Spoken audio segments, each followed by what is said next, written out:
Hey, Carol. I picked up those groceries you needed. Oh, Skip, you're right on time. I've just made cookies. Don't mind if I do. Is everything all right? I'm fine. I just can't quite figure out how to work this darn clarinet. Say, I just might be able to help. Well, I don't recall you playing any instruments, Skip. I don't, but we were just learning about this today in physics. Oh, well, do tell. You may know that sound travels through the air in waves. When a musical instrument is played, it produces these waves. Here is what a sound wave would look like. This is a standing wave. It's called that because it doesn't look like it's moving forward. Why, some of those spots aren't even moving at all. Those are notes.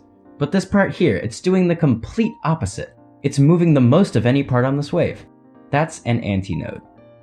This makes sense so far, but I don't see what this has to do with clarinets. Well, the interesting thing is that sound waves behave in predictable waves inside tubes, and today Miss Green told us that a clarinet is essentially what a physicist would call a close-ended air column, because one end is open and the other is closed. Well, hang on. Both ends of the clarinet are open. I blow air through the very end that you're saying is closed. That's fair, but when your mouth covers up the mouthpiece, it acts like a closed end. In an instrument like a flute, the mouth doesn't cover the mouthpiece, so it's considered an open-ended column.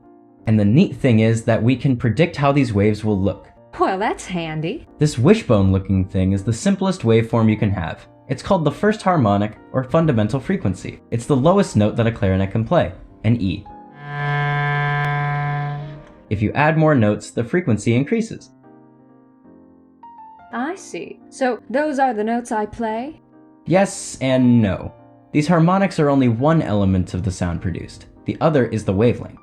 The length of the wave. Exactly. See, if you make the tube shorter, the wave also has to shorten in order to accommodate the harmonic that it's in, like so.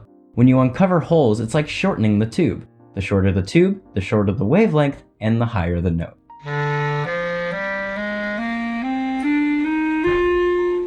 It's certainly higher, but it doesn't sound nearly as high as Benny Goodman can play. That's because he uses the register key in the back.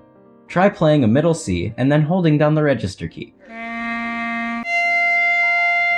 Wow, how did that happen? You just did what some musicians would call crossing the break, and what some physicists may call changing the frequency. You're preventing the clarinet from playing notes in a lower fundamental frequency and accessing notes in frequencies that are 5, 7, or 9 times higher than the original. So that's how the pros do it.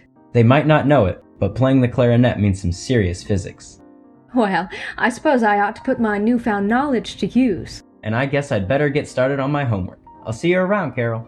Take care, Skip, and say hello to your mother for me, dearie. All right, what did Skip say? Notes are determined by frequency and wavelength. The clarinet is a close-ended tube, so a note occurs at the mouthpiece end and an antinode at the opening.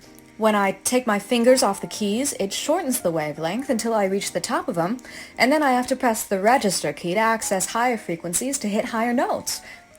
Let's try it.